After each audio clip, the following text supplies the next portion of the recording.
ಕರ್ನಾಟಕ ಅಂಚೆ ಇಲಾಖೆಯಲ್ಲಿ ಸುಮಾರು 44,222 ಪೋಸ್ಟ್ಗಳು ಖಾಲಿಯಾಗಿದೆ.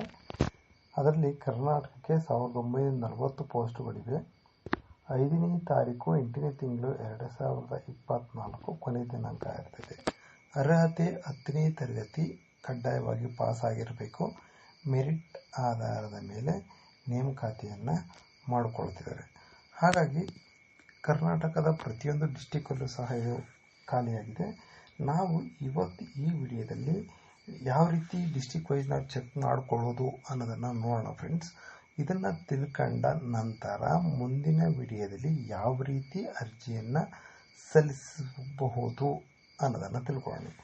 ಮೊದಲಿಗೆ ನಾವು ಗೂಗಲ್ ಕ್ರೋಮಿಗೆ ಹೋಗಿ ಇಂಡಿಯನ್ ಪೋಸ್ಟ್ GDS ಅಂತ ಟೈಪ್ ಮಾಡಿ, ನಂತರ ಟೈಪ್ ಮಾಡಿದ ಮೇಲೆ ಇಂಡಿಯನ್ ಪೋಸ್ಟ್ GDS ಆನ್ಲೈನ್ ಮೇಲೆ ನೀವು ಕ್ಲಿಕ್ ಮಾಡಿ.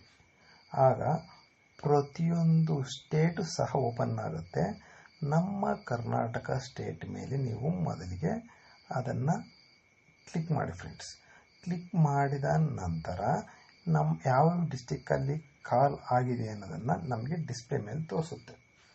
ಆಗ ನಮಗೆ ಸಂಬಂಧಪಟ್ಟಂಥ ಜಿಲ್ಲೆ ಯಾವುದು, ಆ ಜಿಲ್ಲೆ ಮೇಲೆ ನಾವು ಕ್ಲಿಕ್ ಮಾಡಿದ ಮೇಲೆ ಚಿತ್ರದುರ್ಗ ಜಿಲ್ಲೆಯನ್ನು ಕ್ಲಿಕ್ ಮಾಡ್ತಾ ಇದ್ದೀನಿ ಫ್ರೆಂಡ್ಸ್. ಕೆಳಗಡೆ ಸೆಲೆಕ್ಟೆಡ್ ಡಿವಿಷನ್ಸ್ ಅಂತ ಇದೆಯಲ್ಲ, ಅಲ್ಲಿಗೆ ಹೋಗಿ ಕ್ಲಿಕ್ ಮಾಡಬೇಕು. ಕ್ಲಿಕ್ ಮಾಡಿದಾಗ ವ್ಯೂ ಪೋಸ್ಟ್ ಅಂತಕ್ಕಂಥದ್ದನ್ನು ನಾವು ಕ್ಲಿಕ್ ಮಾಡಬೇಕಾಗತ್ತೆ. ಇಲ್ಲಿ ಚಿತ್ರದುರ್ಗ ತೊಗೊಳ್ತೀನಿ. ಚಿತ್ರದುರ್ಗ ತೊಗೊಂಡ ಮೇಲೆ ಇಲ್ಲಿ ಎಷ್ಟು ಖಾಲಿಯಾಗಿದೆ ಅನ್ನೋದನ್ನು ನಮಗೆ ತೋರಿಸ್ತದೆ, ಎಷ್ಟು ಜಾಬ್ ಕಾಲಾಗಿದೆ ಅಂತ. ಇದೇ ರೀತಿ ನಮ್ಮ ಹೊಸ ಮಾಹಿತಿಗಾಗಿ ನಮ್ಮ ಕನಕ ಯೂಟ್ಯೂಬ್ ಚಾನಲನ್ನು ಸಬ್ಸ್ಕ್ರೈಬ್ ಮಾಡಿಕೊಳ್ಳಿ ಫ್ರೆಂಡ್ಸ್. ಇದೇ ರೀತಿ ಹೊಸ ನ್ಯೂ ರಿಕ್ರೂಟ್ಮೆಂಟ್ಗಳನ್ನು ನಾವು ಅಪ್ಡೇಟ್ ಮಾಡ್ತಿದ್ದೀವಿ. Thank you all. ಮುಂದಿನ ವಿಡಿಯೋದಲ್ಲಿ ಯಾವ ರೀತಿ ಆನ್ಲೈನಲ್ಲಿ ಅಪ್ಲೈ ಮಾಡೋದು ಅನ್ನೋದನ್ನು ನಾವು ವಿವರವಾಗಿ ತಿಳಿಸ್ಕೊಳ್ಳೋಣ ಫ್ರೆಂಡ್ಸ್. Okay, thank you.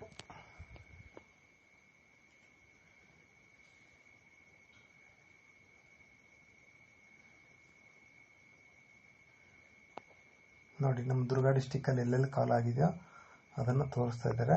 ಅಲ್ಲಿ ಪಕ್ಕದಲ್ಲಿ GDS, BPM, ಎಷ್ಟಿದೆ ಸ್ಯಾಲ್ರಿ ಅನ್ನೋದನ್ನು ಸಹ ತೋರಿಸ್ತಾ ಇದ್ದಾರೆ. ಹಾಗಾಗಿ ನೀವು ನಿಮ್ಮ ಡಿಸ್ಟಿಕ್ಕನ್ನು ನೀವು ಇದೇ ರೀತಿ ಚೆಕ್ ಮಾಡ್ಕೊಳ್ಳಿ. ಚೆಕ್ ಮಾಡಿಕೊಂಡು ನಂತರ ಅಪ್ಲೈಯನ್ನು ಮಾಡಿ. ಏನೂ ಇಲ್ಲ, SSLC ಮಾರ್ಕ್ಸ್ ಕಾರ್ಡು, ಒಂದು ಫೋಟೋ, ಸಿಗ್ನೇಚರ್ ಕೇಳುತ್ತೆ ಫ್ರೆಂಡ್ಸ್. Okay, thank you.